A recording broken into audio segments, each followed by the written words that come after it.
cut everybody off. Like that. I don't think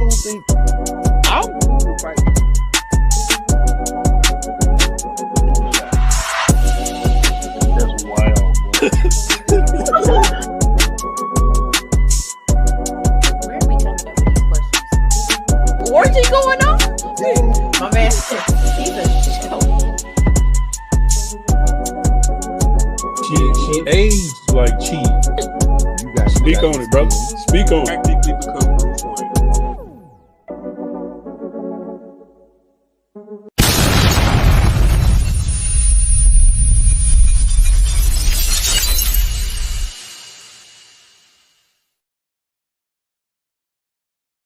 What we gotta do, Mika? Push the goddamn button, man.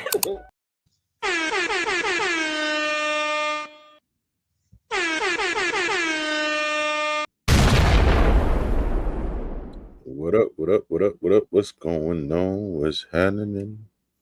What's really good in the hood? What What's up? is happening? Chrissy, what's going on? Here to talk about this it's a very sad movie today.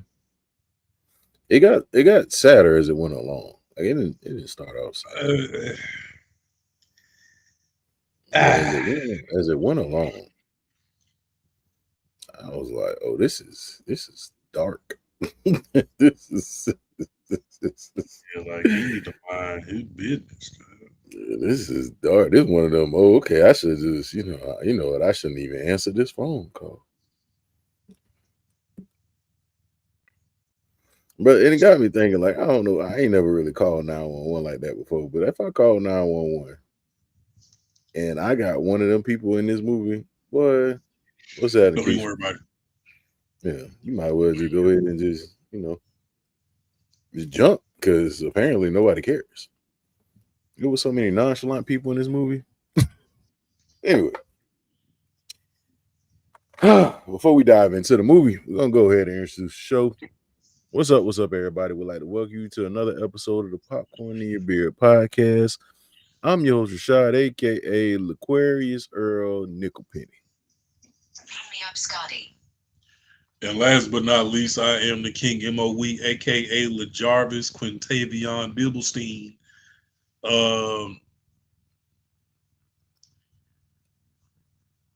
Didn't know we both was gonna have lives today.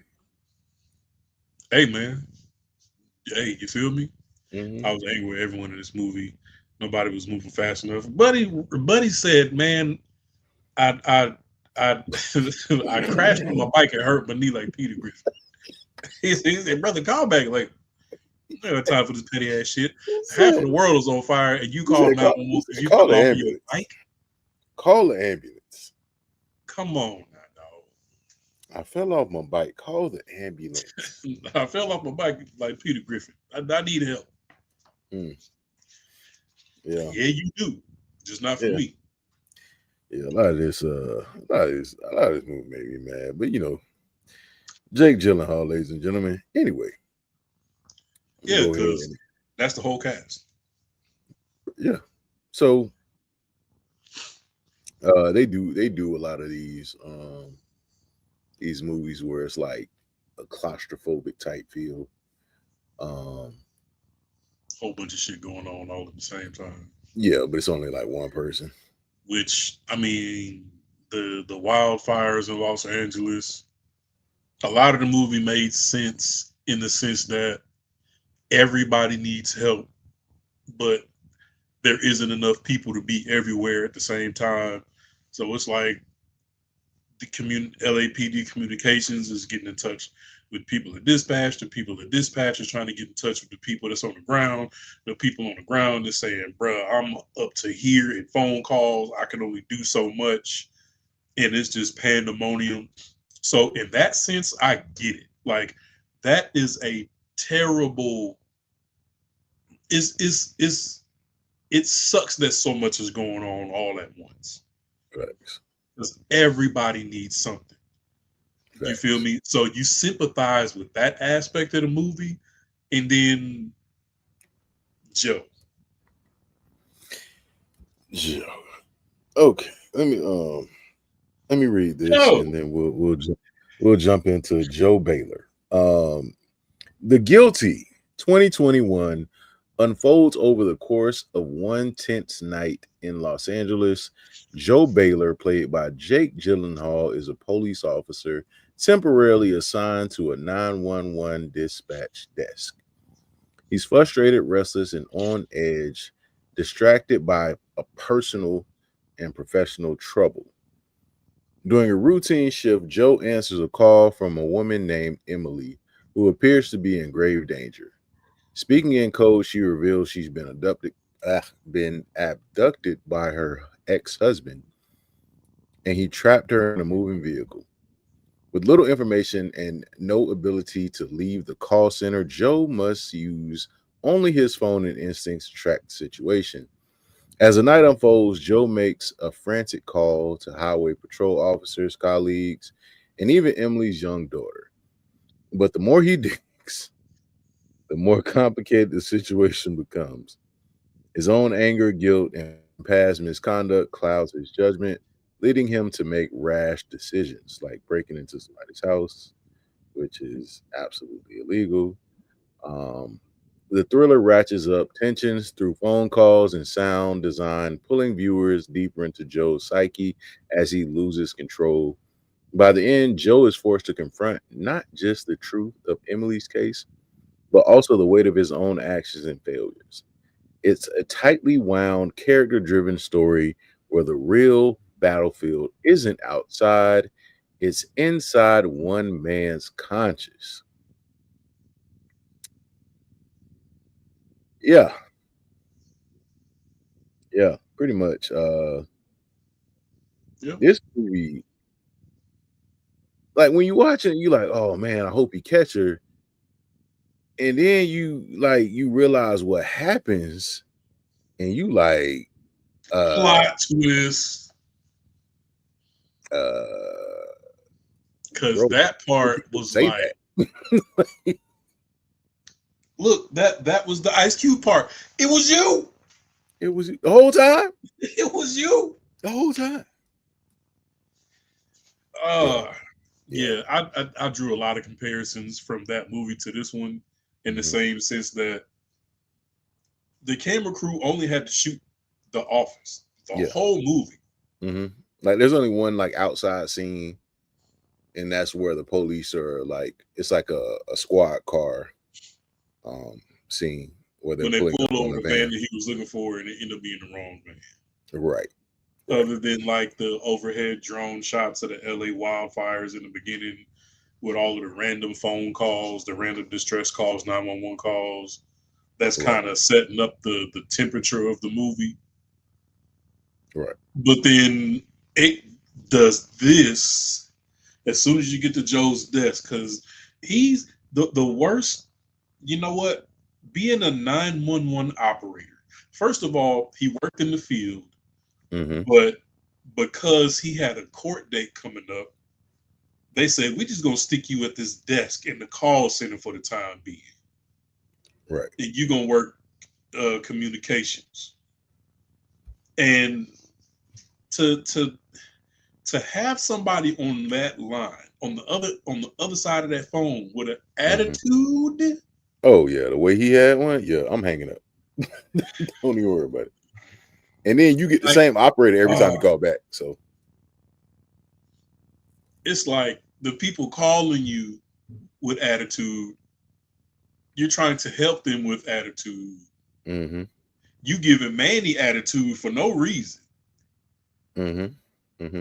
He was like, you know what, Manny, I've been an asshole. He was like, yes, yes, you have. Yeah, yes, you have. Hmm. Yes. Yes, you have. Oh, and I'm just like, bro, Like, don't. was was that like so the lady he called from what was that highway? No, was that highway that he called and was talking to the one lady? And bro, she was so monotone. I was like, yo, are you awake? Like, yes, Joe. No, Joe. I gotta wait for them to get there.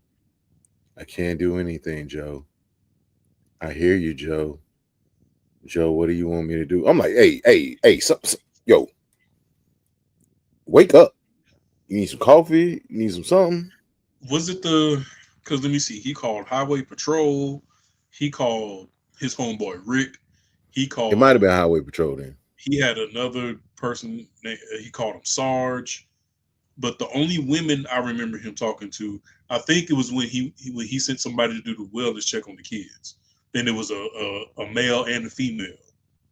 No, remember this was a lady on the other line, and I don't know if she was because she was trying to. I think was she dispatched because I think she was trying to get somebody out. She She might have might have been been. dispatched. Yeah, but she was trying to get somebody out, bro. And her tone was just like I was like, bro, wow, like. Is this how they really sound when like people be calling panicking and Right. Like, is this what you have to do to keep yourself calm when people are calling you with life and death situations? right? Yeah, I was like, man. Then like the movie basically like goes with Jake's at his desk and he's getting these calls, you know what I'm saying? He's getting like he gets a call from the one dude that is getting assaulted by the prostitute or whatever. And they just clowning him for that. So he gets that call and he deals with that Bruh, that situation. was a hilarious phone call. And you could kind of tell, like, well, like the movie puts it out there that Jake is going through something right now. Like, I don't know if it's anxiety or whatever it is, but like he's having to use an inhaler a lot. Um, and it just kind of feels like he's too stressful to be where he is right now. Like with somebody that's going through the stress that he's going through, I don't think him being at that phone center was the best thing because you don't really want nobody that's on edge answering calls from people that's panicking right now. Trying to help people. Right. And the thing about whatever was on his subconscious, the movie makes you hold on to it like 90% of the movie before it reveals what was really on his mind. Mm-hmm. Yeah, because like it's so I would say they do a good job at like keeping that part at bay because you Mhm. don't know what's going on like with him. Like you know it's something, but you don't know what it is. And it's like they're kind of keeping you at bay with it until like they finally hit you with it and you like, oh, you But need I to go do to prison. but I do like the way they set that up though, because when the movie gives you a little something, it makes you think you know what's going on. Cause like when he called his ex lady and she's like, Joe, I'm not finna do this with you, bro. Like Right. it's morning. And I'm like, well, where does she live? Because she's clearly in a different time zone. Either Right. that or he was working overnight. I think he was working overnight. Because with him being inside the office, you don't have a sense of what part of the day it is. And Right. then even when they showed the scene where he tried to give them the tip on the van, there was so much smoke in the air you couldn't tell if it was there or not. Right. So he had to been working graveyard, and he called his old lady, well, his ex old lady, 2 in the morning, and he just saying anything to keep her on the phone. So it's like, okay, he's already in a fucked up relationship. Maybe that's what it is. So you hold on to that, but then later on towards the end of the movie, where he played that card to try to sympathize and relate with Emily, he Mm-hmm. was like, "Look, I did this," and I was like, Yeah. Like "So even when he was that's talking why you to gotta go to court."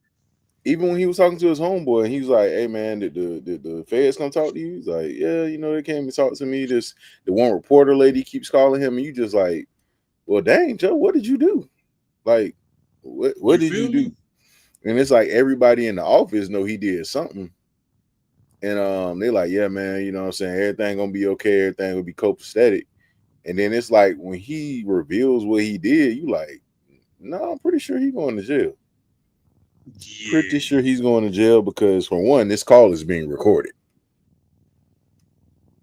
So everything. he just confessed to the whole thing. Um, and two, brother, But I don't really think he can take that back. to so basically, for those of y'all who haven't seen this movie, like we already said, he's working in the LAPD communications division, which basically he's at the call center. He's taking 911 calls. The entire city is on fire. It's Right, pandemonium. Everybody's frantic. There's so much going on. These calls are coming in at a super high volume. But he gets this one call from this lady named Emily, where he basically throws he gets a lot more involved with this particular caller than he did with anybody else. This lady, she's crying, she's talking with a low tone. He can hear somebody in the background trying to take her phone from her. So he's trying to right. walk her through how to keep herself calm and how to keep him from taking the phone. He's having her pretend like she's talking to her daughter. So he's like, Bet, where's your daughter? She was like, she's at home with her little brother. And I think Abby called him. No, he called. So he called. How did it go? Because I think he went into the I think he called the database. house. Yeah, he called the house. He called the house. Emily's daughter picks up the phone. She's only 6 years old. Are you at the house alone? No, I'm here with my little brother. And he's like, well, can I talk to him? And she was like, well, he's just a baby. And he just sleeping. And Bro, my I ain't gonna dad hold told you. me not to wake him up. This like one of the second movies where I was like, yo, am I gonna turn this off?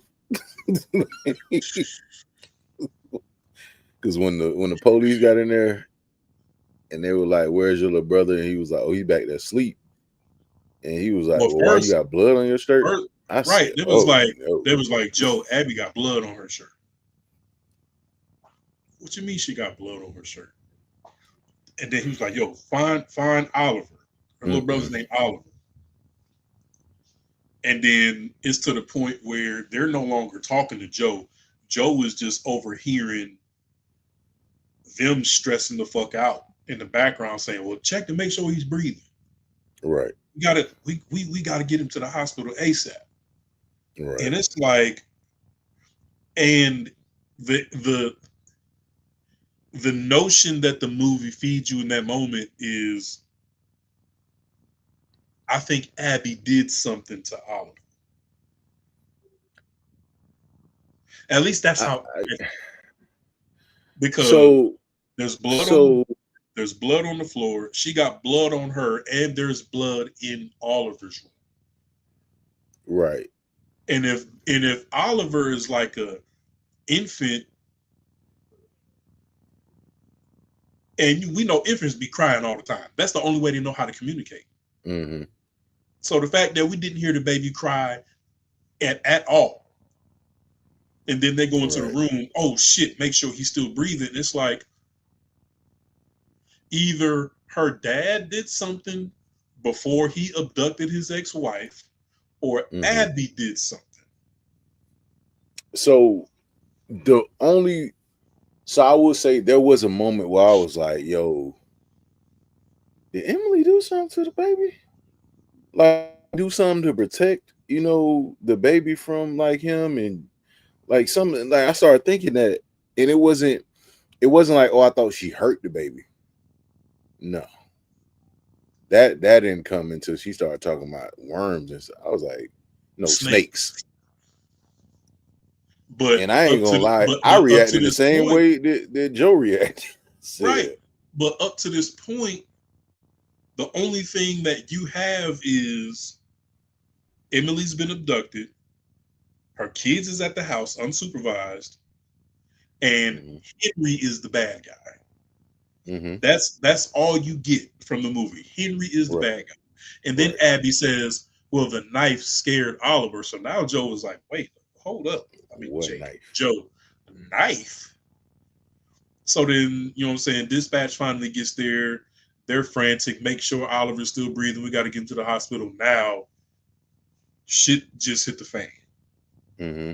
So now, I mean, he's trying to pinpoint Emily's location because they're in a vehicle that's in motion, moving at high speeds, and he's trying to get people, you know what I'm saying, in the area.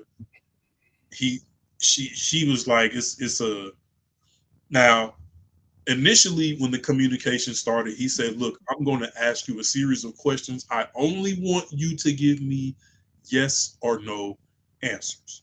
So he was trying to get a description of the vehicle. He was like, just say yes. I'm gonna just list off, I'm gonna start rambling off colors.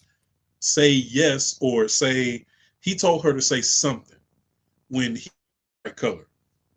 And then he was like, is it a car? She was like, no. He was like, is it a truck? She was like, it's a van. And Henry heard her say van, and Joe was like, I told you to only give me yes or no Yeah, I answers. was Like, are you trying to get yourself clapped? Like, what are you doing? yeah, I was like, you just messed all the way up just then. All the way up. Yeah, I was like, Because up to that point, she was able to keep him at bay. He was like, tell him she only wants to talk to you. Tell him that Abby is upset. Tell him this, tell him that, to keep him from taking her phone. And it was working. right.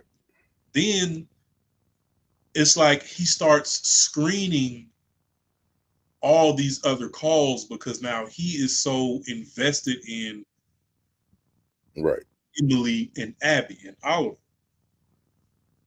So he And has that, prioritized this, and after you figure out what he's going through, it makes sense that he needed something to throw himself fully into to right, take his mind off of his own bullshit. right, right. And I think like it was also like something that he wanted to redeem himself with, Right. because he knew he needed something like to clear his conscience, to say that, oh, I'm not a terrible person. But bro, and like they kind of go into it, but like they don't really go into like the details of what he did. Mhm. They just kind of, it just kind of gives like an outline, and you like, bro, that's why aren't you in prison again? Right. Oh, you turn your body cam off. Okay, cool, gotcha. And then you realize why the reporter is calling him, why he got a divorce from his wife, why he's sitting at the desk, why, you know what I'm saying, like his friends are getting interviewed by, internal affairs and everybody else. And you also see why the people at the call center don't like him, because apparently he had to be working there for a while, and he was just like giving them hell. He was But lashing. mhm. But So there's a there's a there's a turning point in the movie where he's tracking their location. He's tracking their location, and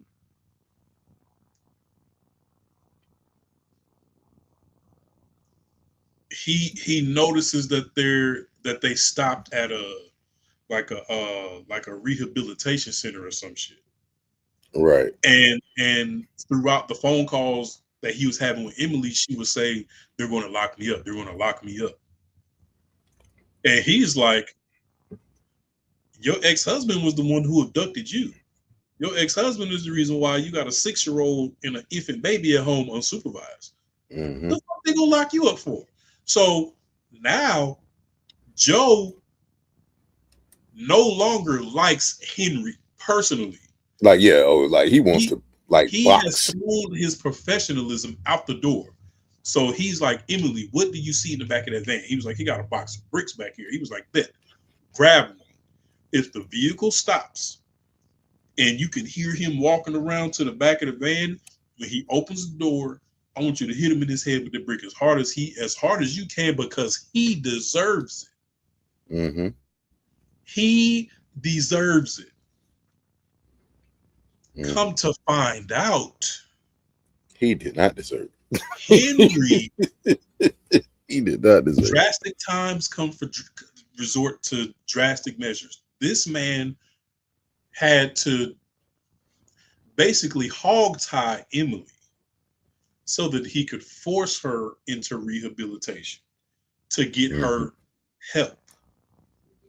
So it's after he tells Emily brick his ass because he deserved it.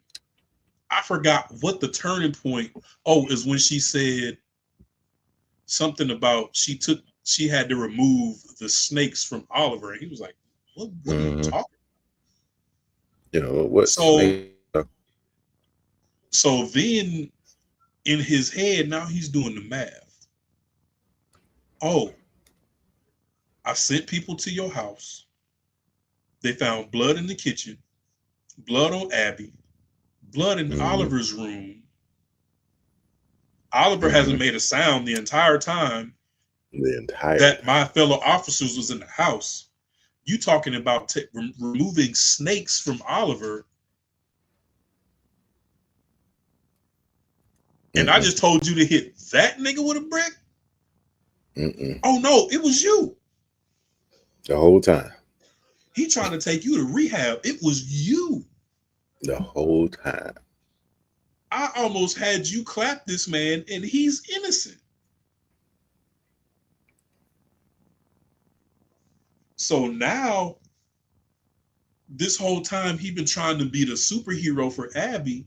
Now he's overwhelmed with even more guilt because he's like, I almost just got an innocent man killed because whole time he was just trying to get her to a place where she could get help.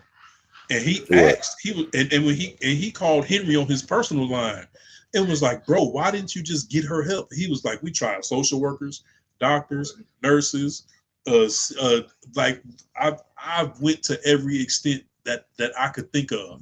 But he also said, "Why didn't you just tell me?" He did.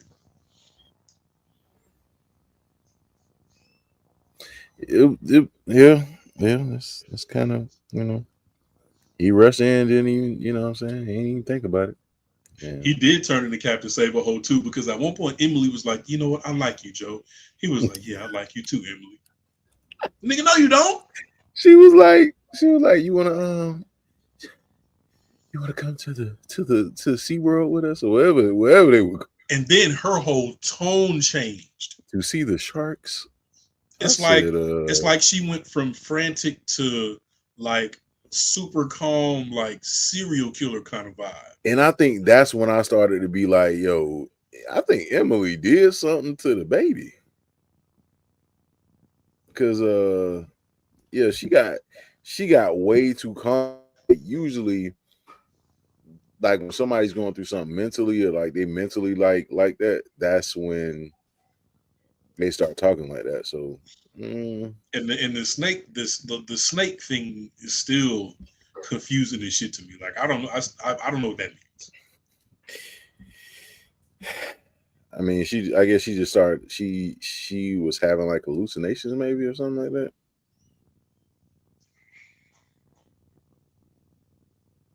I don't know, but yeah, it got weird.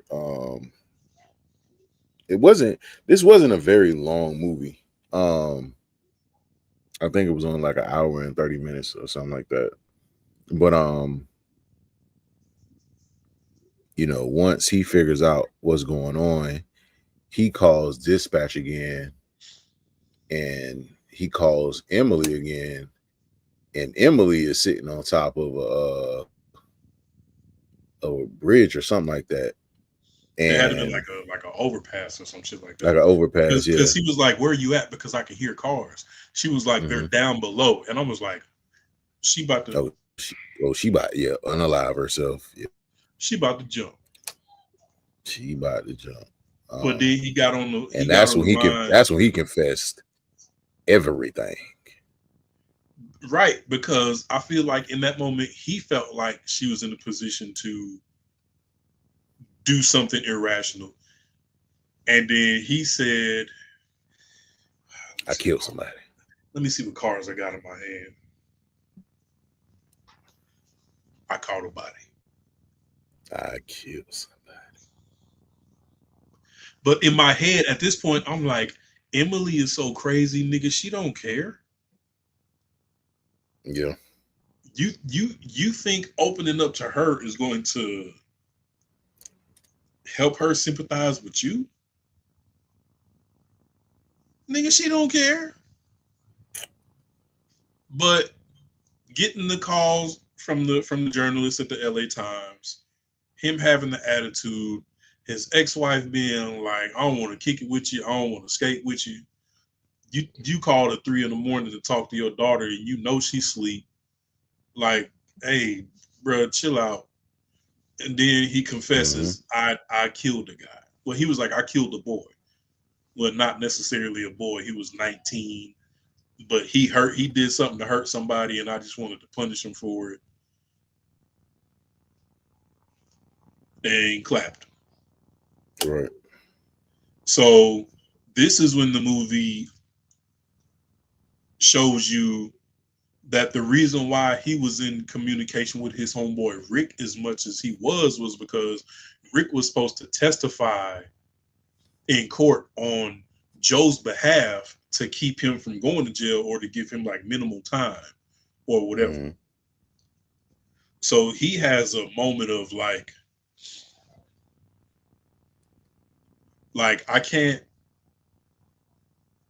continue to have you fight the good fight for me for the wrong reason.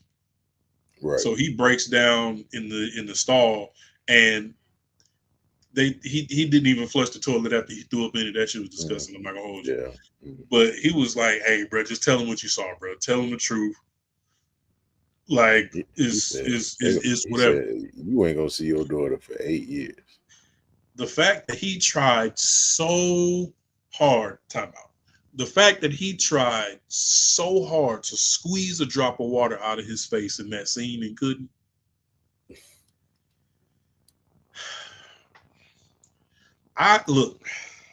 One of my pet peeves, right? And I understand that this is not I realize this is a very difficult thing to do. I know this. I know that it is difficult to cry on command. I promise you, I am very aware that is not that is a very rare skill. To be able to put yourself in a mindset to overstimulate your emotions to cry on command. Facts. But because I'm petty and childish, I can't stand when people try to cry and it doesn't work. I fucking hate that shit. I understand. You make because you look stupid. You trying to squeeze a drop of water out of your face. You look constipated. You look stupid. And I'm like, Jake, you better squeeze one out, Jake. Joe. Jake. Hey, his real name, Jake. Joe. I'm like, your eyes aren't even watering, brother. This man said, you're not gonna see your daughter for years, Joe.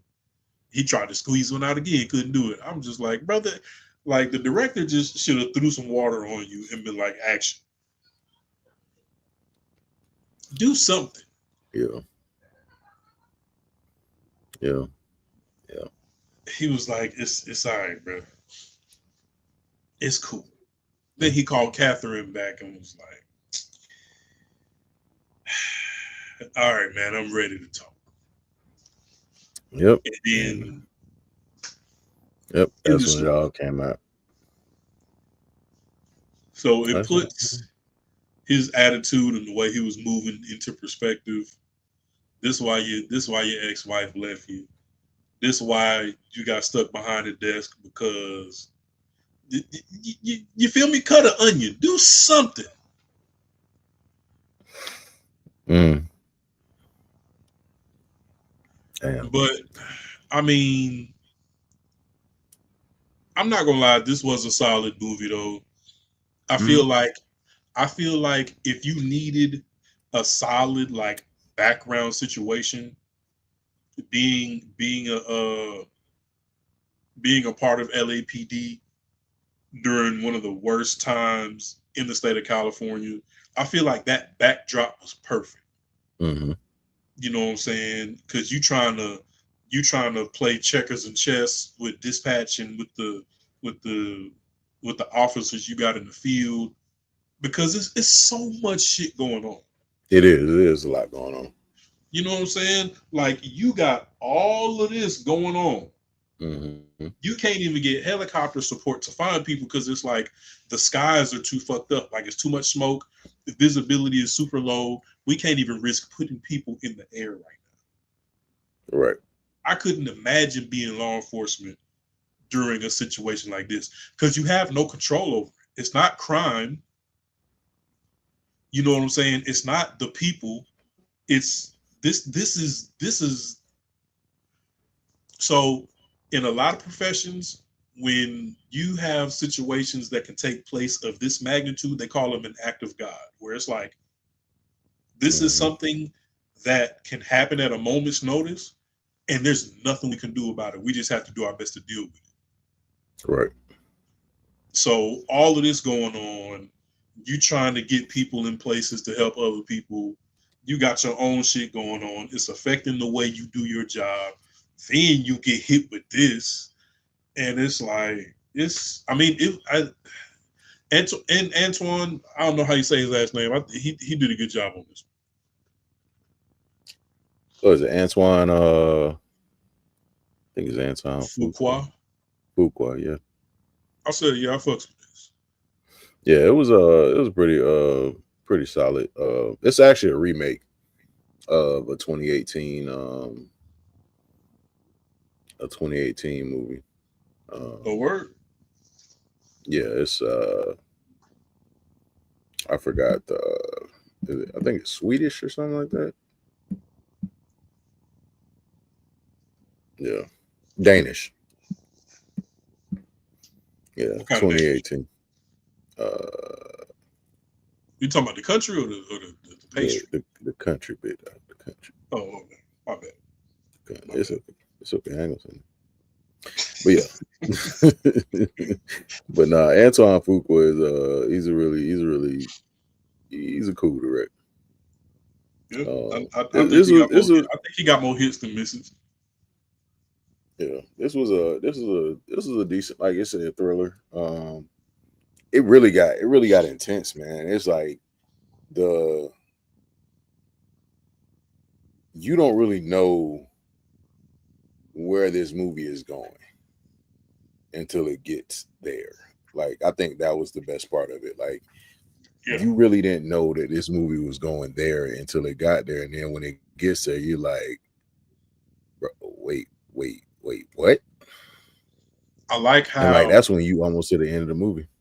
Right. I like how a movie sets you up to anticipate it, and you're like, bet this is how the math is going to add up. But then it doesn't. I think the movie that did that to me the best was Vanilla Sky. I got to a point where I was just like, I'm not even going to try to figure this shit out anymore. I'm just shut the fuck up and watch the rest of the movie. Yeah. Vanilla Sky flipped me on my head top. I was like, yeah. Because it is a lot of those movies like that where people be like, oh yeah, I knew this was gonna happen. I knew that was gonna happen already. All right. And then the director was like, he started looking at that Ace of Spades, like, yep, I'm gonna kill him with this one. Yeah. Gotcha, bitch. This was definitely. You haven't seen Vanilla Sky? You want to talk about plot twist? Yeah. Vanilla Sky gonna blow your head off. Yeah. Vanilla Sky is a different type. It's like, but movies like that are like, you can have multiple watches with those movies, but a lot of those movies like a one-time watch. Is like for me, like The Sixth Sense is a one-time watch. Like, you watch The Sixth Sense and you like, all right, now you just look at it like, oh, this whole time, like, it was crazy. But like, this was a dope movie, like, to check out. I think I give it like a 3 out of 5. 3.5 out of 5. Yeah, 3.5 max. Yeah. Because as for a movie to have segments that were intense, the people in the movie weren't intense enough. Yeah. Well, at least Joe, given his position, he has to remain calm so that he can help the people who call him remain calm. But like the guy that he sent to do the wellness check, when he realized Oliver may or may not be alive, he was intense in that moment, which he was supposed to. That made sense. When he sent the people to pull the van over and it was the wrong van, there was some intensity there. It was the people that he was on the phone with, bro. I was like, and then Emily slowly became like suspiciously intense because she kept switching from frantic to like quiet little demon girl in the corner, like poking at a baby doll's eyes with a needle type, like intense. Like that'd be crazy. Henry was doing the right thing. Yeah. And I tried to get you to clap him with a brick. Yep, pretty much. Yeah, there y'all have it. The guilty. Because definitely, both of them were definitely guilty. So. Yeah. And don't call my phone at 2 o'clock in the morning. Yeah, don't call me. Don't call me. Anyway, I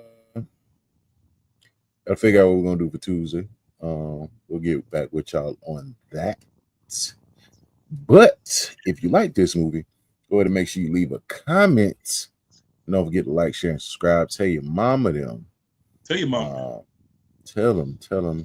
And if you haven't seen the movie, it's on Netflix, so very easy to get to. It's on Netflix. It's right there. Ain't no commercial. Well, unless you got the commercials, Netflix. I just found out recently that Netflix had commercials, but I was like, okay, whatever. But anyway, this has been another episode of the Popcorn in Your Beard podcast. I'm your host, Rashad, aka Laquarius Earl Nickelpenny. Last but not least, I am the King MOE, aka LaJarvis Quintavion Bibblestein. My name will be as ridiculous, if not more, on Tuesday. So stay tuned in to the Discord, where the Discord has overtaken the Instagram as far as constant and recent updates as far as what we're doing and what direction we're going in, what we're reviewing next. We used to do that super heavy on Instagram, but it's kind of transitioned to the Discord. For the time being, stuff just kind of bounces around like that unintentionally. So right now, the Discord is where you want to be, so that you can keep up with all of us and everything that we got going on. Absolutely. Catch y'all right here next time. Popcorn in Your Beard podcast. Peace.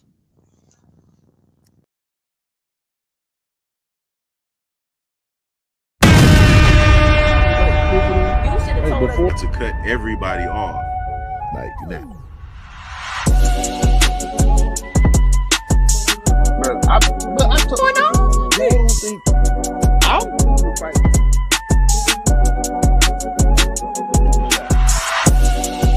that's wild, bro. Where are we coming up with these questions?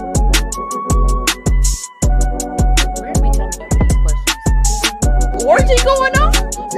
My man said he's a joke.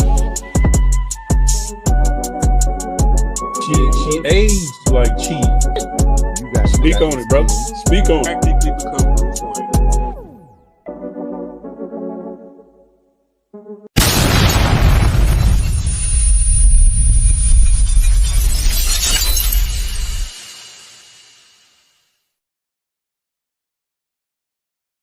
What we gotta do, Mika? Push the goddamn button, man.